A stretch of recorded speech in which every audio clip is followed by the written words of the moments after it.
Okay, I guess the first thing is to initially help people understand, why we want to switch the copper network off. What's the reason for that? And first of all, it's worth saying, copper has been a fantastic service for us in terms of provision of broadband, but we need to get ready for the future. We need to get fibre. The quality service is significantly better. The capacity is significantly better. We have events like, unfortunately, COVID, and everyone goes into their homes. It puts more challenges on the network.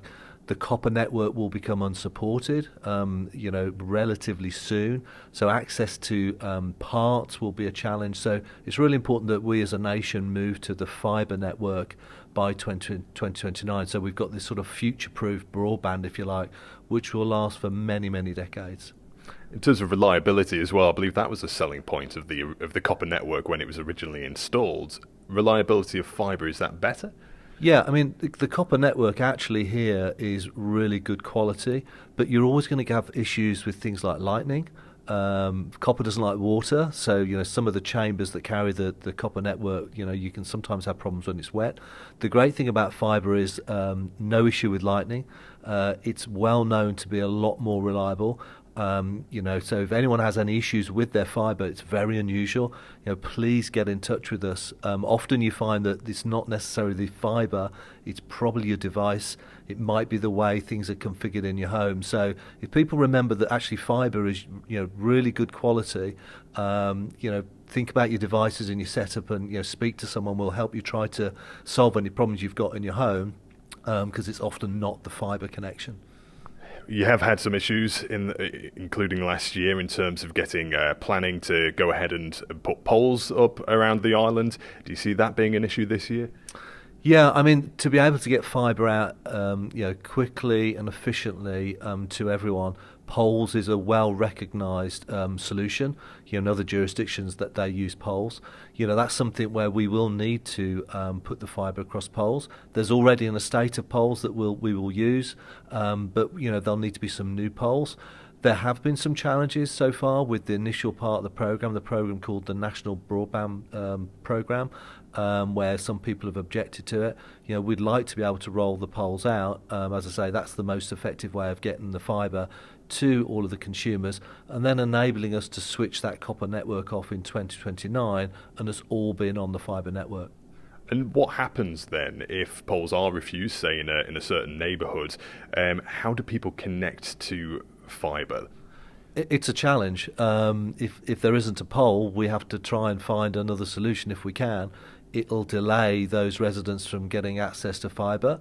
I think generally people want to get onto the fibre network. We're going to have to see if we can find a solution, but I hope that we'll be able to do it with poles. We'll have to see how that process goes. And if, say, poles aren't granted and residents see they have to install a channel into their premises to have the fibre network, could they incur that cost themselves? Yeah, I mean, if there are some estates and consumers who think that club together and want to actually not have poles and have some alternative solution, maybe put some ducting in, that is always an option. So I think let's see how we get on with the pole applications, and let's see what alternatives there might be to get people the fibre access they need. So anyone who's reluctant to go over to fibre, what would you say to them now? Look, I would encourage people to take up the fibre.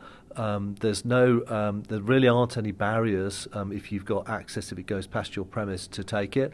I know people can be concerned about, there's level of disruption, etc. Your broadband will be as good or better than it was before with fibre.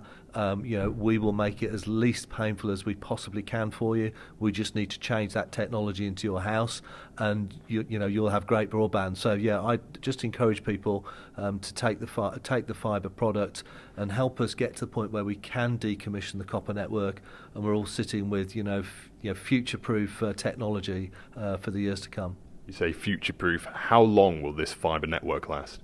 That's a really good question. We talk about 40, 50 years. It's probably a long time beyond there.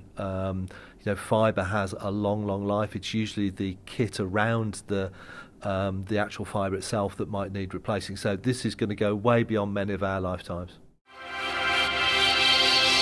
Thank you for making it to the end of the Manx Radio Newscast. You are obviously someone with exquisite taste. May I politely suggest you might want to subscribe to this and a wide range of Manx Radio podcasts at your favourite podcast provider, so our best bits will magically appear on your smartphone.